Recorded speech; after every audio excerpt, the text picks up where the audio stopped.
You are listening to an Ark Media podcast.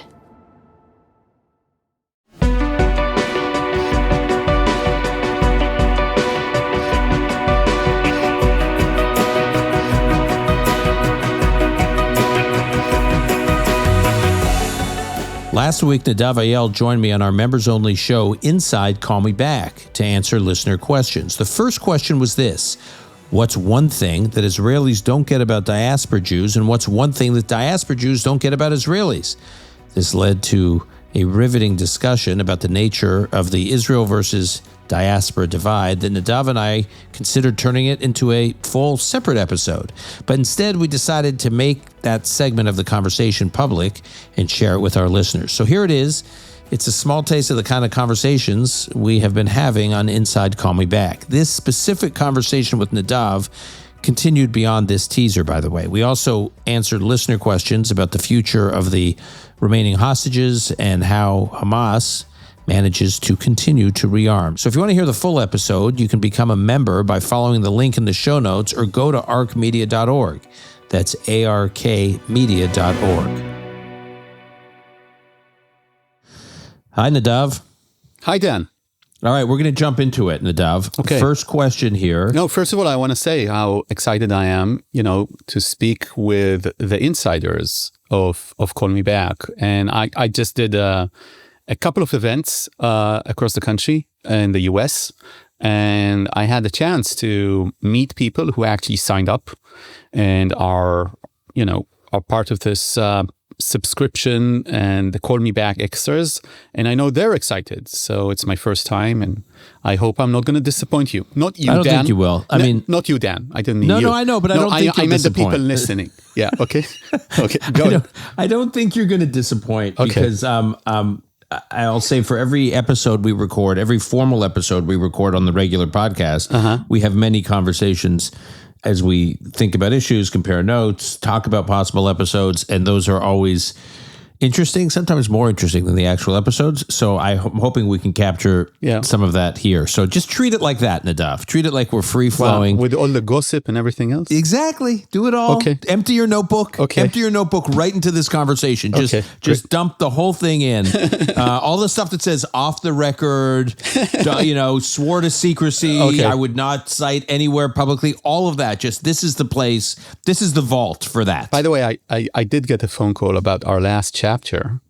Yeah. About stuff our last episode. By the way, we're going to fix this, Nadav. You keep calling our episodes chapters. Because I'm first and foremost a written journalist. Yes. I write in a newspaper, and that's the reason. But in our previous episode that was open for everybody, not just for the insiders, I said some stuff, and I did get a phone call afterwards. Did you?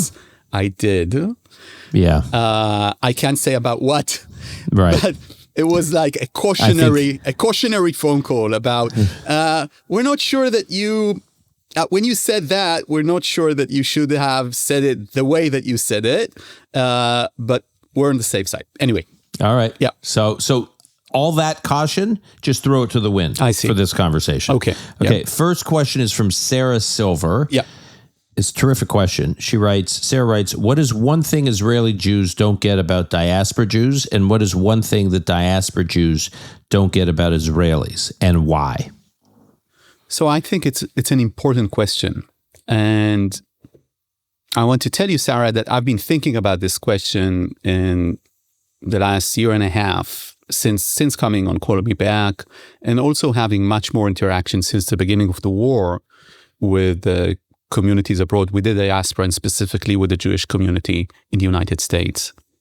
And my answer is, what Israeli Jews don't understand about Jews in the diaspora is that they're a minority, and they simply cannot comprehend what it means to grow up and to manage your life, to lead your life as a minority group. And Israeli Jews assume, since Jews in general are a minority in the world, and since they are immersed within the Israeli narrative of Zionism after the Holocaust, Israeli Jews assume they understand American Jews and as an Israeli Jew, I'm saying this, we really don't. Because we didn't grow up as a minority. We grew up as a majority group. And the way that Israelis walk and talk in the world, and the type of confidence that you sometimes see, the type of a very specific Israeli chutzpah, is very much related to Israeli Jews being a majority group. And what Israeli Jews do not understand is that it is very different when you lead your life as a community that knows sometimes, just at the back of the head, but these days, definitely not at the back of our heads, that anti-Semitism is out there, and that most people you meet in the street are not Jews, and they do not share parts of your history, your community, and of course, your religion. And this thing is also transcribed to the other part of the question of what Jewish Americans don't understand about Israeli Jews. They do not understand this type of, I would say, conversation or discourse that is of a majority group. Israelis see a demonstration against Israel, unless you tell them, they're going to come and confront. I'll give you one specific example. It's just because it's between you and me and the insiders of this conversation. When I see what's happening on U.S. campuses, on U.S. universities, my initial response as an Israeli is fight, fight, fight. But you know what? This is where my bias comes in, because what you can get done when you have your own country and you live as a majority in your own country is very different than a minority that walks in the streets and knows somewhere deep down that this can all shift against him. And for American Jews, I think that they don't get that about Israeli Jews. So both sides are trying, because they do have relations and they feel this closeness, this both spiritual and communal closeness. They try to bridge this by somehow saying we're the same. All we have is each other, which is very true. And this is my message when I talk with American audiences. And we're very different. And we think about the world in a different way. And this also goes to the importance of the diaspora. What Israeli Jews do not get, and I'm focusing on that because I'm an Israeli Jew, and I'll be happy to hear your thoughts about this. Is that it's the diaspora mentality that was seen by Zionism as something that needs to end. There is a sentence in Hebrew, sort of Zionist jargon. It says, "Liglol et chirpat hagalut." It's a very difficult sentence. It means to overcome the shame of the galus, of the diaspora. It's this sort of condemning the life in the diaspora. And what Israeli Jews don't understand is the diaspora is the Jewish people. The diaspora is the Jewish culture. There is nothing else. 2,000 years. The country, the community of the Jewish people was founded not in the temple in Jerusalem, but after the destruction of the temple and in the diaspora. This is the real Jewish people, historically speaking. Because if you are a minority, for instance, you're very sensitive to other minorities. You're very sensitive to injustices.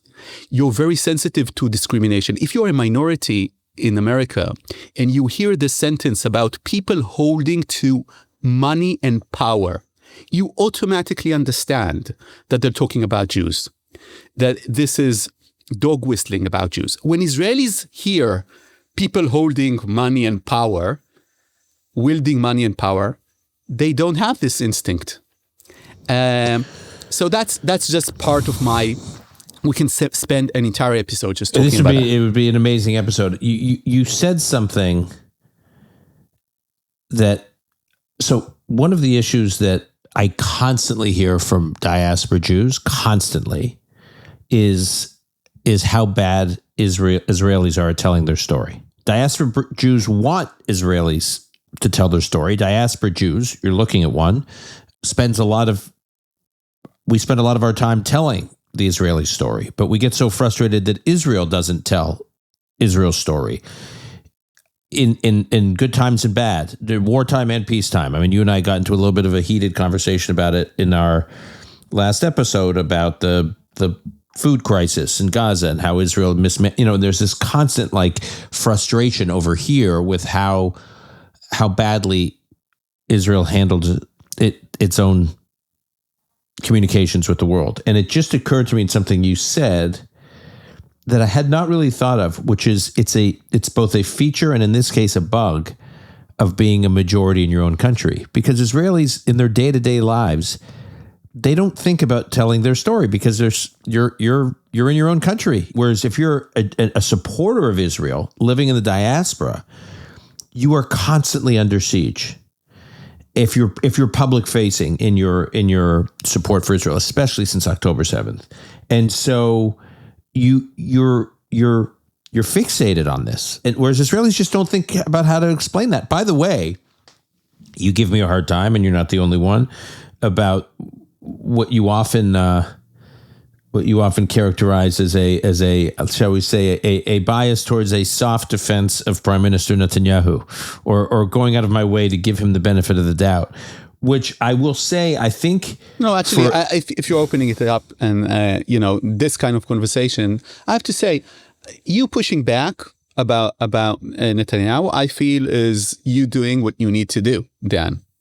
I don't think that you have a sort of a personal vested sort of interest or you need to push back because I'm critical of Bibi and that's if you are a professional journalist, I would expect you to do the same, to sit down. But that's not the only reason I do it. The other reason I do it is because I don't think Israelis appreciate that, love Bibi, hate Bibi. I don't think most Israelis appreciate that for many diaspora Jews, certainly of a certain generation, mine, Bibi was one of the only Israelis that was out there engaging with the Western media, making the case for Israel. Yeah. So literally, like the only one. It's not to say others didn't try to do it.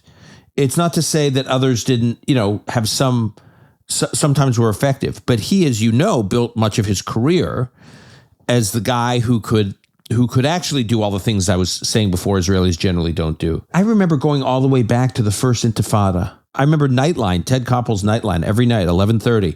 It was Bibi who was going on and fighting with Hanan Hashrawi and debating with her. And he was when Bibi was, at that time, he was deputy foreign minister. The foreign minister was David Levy, who didn't speak a word of English. So Israel had a foreign minister that did not speak a word of English. He spoke French. And the prime minister, which was Yitzhak Shamir, who I guess could communicate to some degree in English, but he wasn't very effective. That's proceeded for decades. And that brings me to my next point, which is that while your messy democracy is playing out, and it's vibrant and messy in all the best and worst possible ways, as vibrant democracies are, that messy democracy plays out often in vitriolic condemnations by the citizenry of its government. And that makes life a lot harder for the diaspora. Not that that's your problem, and not that that's what Israelis should be focused on, but I cannot tell you how many times I've gone on TV in the U.S.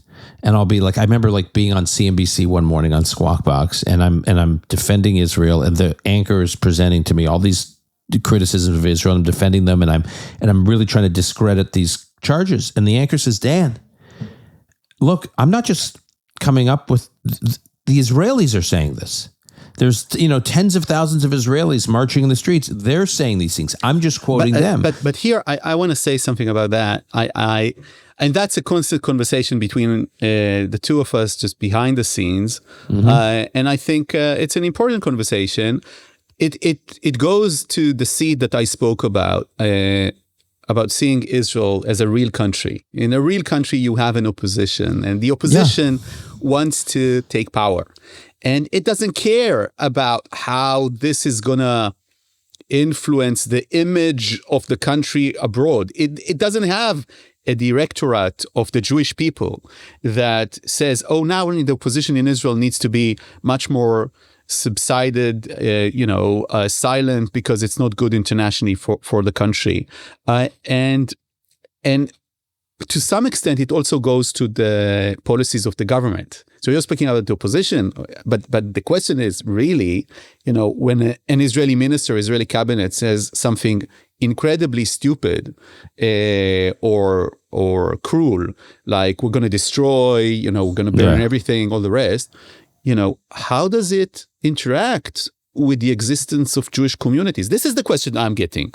Because, MSNBC and these guys, when they see, I just saw Rachel Maddow do an entire monologue on MSNBC on the demonstrations in Israel. And she was so positive about Israelis against the government. And in the left wing, the liberal wing of American politics, this differentiation between the government and the people, some progressive won't buy into it because for them, everything is illegitimate, right? So the Zionist project in Eretz Israel was always about building something that is a dissonance, is a paradox. To have a nation among nations, a nation like any other nation, and to be also a shining city on the hill. This was always there, right? No, I know. These are the expressions. The expression is Or LaGoyim. Yes, this is one thing. ולהיות עם ככל העמים. עם ככל העמים, a nation like any other nation, that's not a shining city on the hill, but we wanted to do both. And this dissonance is there from the beginning. What it never wanted to do is to say that diaspora is there and it's going to exist and it's part of the strengths of the Jewish people. And actually, you cannot imagine Israel without the diaspora because it's a product of the diaspora. It's not a product of the Bible. It's a product of the diaspora. Or both. And this is something that was never acknowledged. The importance of the diaspora for the existence of the Jewish people. Or in other words, if you come to Ben Gurion and you tell him tomorrow morning the diaspora disappears and all the Jews would have come to Israel. Is this a good thing for the Jewish people and for Medinat Israel? And Ben Gurion would have said, absolutely, this is my aim. And if that would have happened in 1956, I'm not sure that we would have had an Israel today. Right? It's a discussion I've had with my sister. My sister made Aliyah in 1994, and when she was getting ready to move, there were many, Wendy Singer, she's been on the podcast, there were colleagues of hers who were saying, if you care so much about Israel, aren't you, with your skill set, won't you be more effective in the United States? Being an advocate for Israel, for the U.S.-Israel relationship, rather than living in Israel. And she argued that she wants to be involved in building Israel and building, and that means building her life in Israel and being integrated into Israeli life. You raise a good question. What if everyone thought that and then there was no diaspora? And actually, Nadav, a question I was going to ask you further on in this conversation was a question we received from Zoe from Melbourne, Australia. And she asked, and I'm quoting here, as a proud religious young Australian Jew, I increasingly feel that our community won't endure. To me, the natural response is to make Aliyah and build my future in Israel. But isn't my obligation to fight for my diaspora community? What is the importance of diaspora Jews for Israel? So we're basically actually answering this question. I've been thinking about this point a lot recently because I'm traveling to France soon. I got a briefing last week from someone in France who was telling me that Jews cannot walk anywhere in France with any kind of public, or yarmulke, Magen David, they can't go on public transportation, none of it. It's not even like a conversation. You just don't do it. It's really, really bad on the one hand. On the other hand, there's a flourishing French Jewish community in Israel now, and it's only going to grow. And I sit there thinking a lot of the big parts of this French Jewish community is a very talented community. It's probably great for Israel for many of these French to move to Israel. On the other hand, what is left of France? What is left of the UK? I want to give a short answer to the question at hand. do whatever is best for your kids' future and maintain your Jewish identity. And as a Zionist, I still think, that Eretz Israel is the best way to go about it. I need to say something that my late grandmother, who was a Sabra herself, a daughter to pioneers, told me. She told me, and this is heavily debated, what I'm going to say is heavily debated within Zionism, between religious Zionism and secular Zionism. She told me, remember, this was a rational choice. It was never about a Messianic kind of endeavor. It was her faction, but it was the total majority of over 90%. She always told me, we need to do what is best for the preservation. And this is why, in 2 instances, Jewish life was destroyed. One of them was in Portugal in the 15th, 16th century.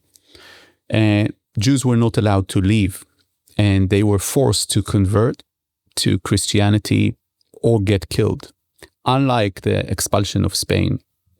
And the Portuguese Jewish community, almost all of it, generally it was destroyed. And of course, it happened again in the Holocaust. In both cases, Jews were not allowed to move. And the freedom of movement, even if you need to buy your way out, was always a signature of Jewish preservation, existence, and survival over the centuries. And Jews did what was most important to the future of their kids while maintaining their identity. And that's my answer. I remember someone in our family talking to my sister and brother-in-law, to Wendy and Saul, about making Aliyah. And Saul, I vividly remember Saul, they wanted to do it as an act of solidarity with Israel. It was during actually the Second Intifada. Things were so bad during the Second Intifada. Someone in our family was thinking about moving. Should I move? I want to move. I want to stand with Israel. And Saul said, don't do it to show solidarity. Ask yourself this question. Where do you want to raise your kids? And you know what? It's also the Zionist answer. The Zionist answer was never, we're going to create a Sparta. It's going to be misery, but it's the fate of the Jews to live in Eretz Israel. The Zionist answer was, we are going to create here a society that would be better. They thought egalitarian means and others than any other society in the world. It's going to be a better life. And they never let go, even with all the wars and all these constant threats of annihilation. They never let go of the idea that they are building what they called Chevra Metukenet, which literally is translated as a corrected society, the right society. And that means that, for instance, healthcare existed in Eretz Israel for the Jewish community much before free healthcare, much before the inception of the state. And that meant that women got the right to vote in Eretz Israel in Jewish community institutions before any other country in the world, I think, other than 1 or 2. Much before, we saw this in the United States, for instance. They tried to create a place that will draw Jews, not because of ideology, but because of the creation of a new society. Yeah, that's very powerful. I will just add, before we move on, with all the migration to Israel from the diaspora over the last several decades, I think there are also so many people in the diaspora, so many Jews in the diaspora who have these personal connections, very personal connections, a nephew, a brother, a cousin, a friend, and so if you think about the large number of Israelis, there's a percentage of Israeli society that are fighting in this war, right? Well over 300,000 Israelis, higher percentage of Israeli society than Americans who fought in World War II. I mean, it has so many touch points to the diaspora, not just at a peoplehood level, but at a personal level. So like I sometimes hear Israelis feel like, who's the diaspora to question what we're doing on this or that? we're the ones who are on the front lines. It's our loved ones that are fighting. And I would just say, I would tell my Israeli friends, think twice before you say that, because for many of the people in the diaspora, it's their loved ones too that are literally on the front lines. Like they're actually, I'm struck by how many people in the diaspora I meet these days who know someone at a very personal and familial level that has fought in this war or sacrificed, lost in this war, lost something, and so it's, I think the connection is deeper than we sometimes appreciate.